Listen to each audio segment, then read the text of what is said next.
Today's video lesson will be about the modeling of Object D on plate A-2. So taking a look at Object D here, the first thing we have to get in mind is what the overall dimensions of the object are. For instance, we need to know the length of the object, which is 4, and we need to know the object's depth, which is 1.5. Once we have those figures in our mind, then we can switch over to SketchUp. Simply click on the person, delete them, zoom in on the origin point, and I'm going to create a rectangle here that is 4 inches long by 1.5 inches deep. So I zoom in a little bit tighter, flipping back to my object here, the plate A-2, I see the object's height is 2 inches tall. So going back to SketchUp, I use push-pull here, and I pull that up 2 inches tall. So what we have at this point is a rectangular prism, and so now we need to go ahead and subtract away a few features.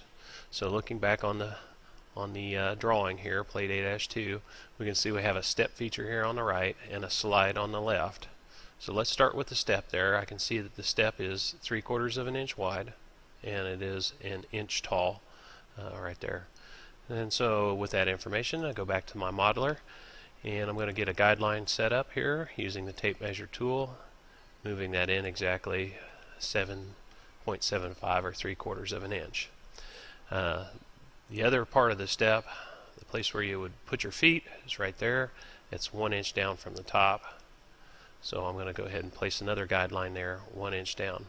Now you can see I used the midpoint snap here. The blue dot indicates that it's a midpoint snap, and that's exactly what we want. So I'll just use that as a guide.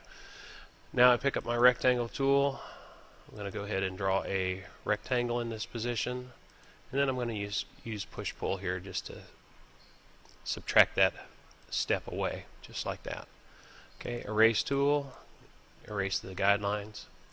Now I'm going to turn my attention toward this little slanted slide on the left. So going back to my plate A-2, I notice that the slant begins here 1 inch from the step, and then it's also 1 inch up from the base of the object. So back to SketchUp, go ahead and take a guideline, drag that in 1 inch, and then I'm going to use another guideline here, and I'm going to go down to the midpoint right there, which is 1 inch.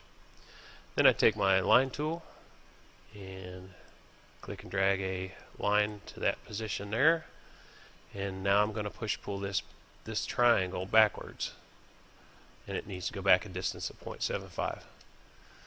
Alright, so there's the shape. I'm going to do a little cleanup work here. Going to clean that up, and now I'm going to go ahead and turn on hidden geometry and my edge style to show back edges.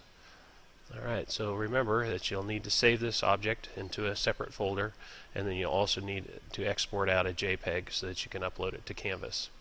Okay, good luck with your modeling.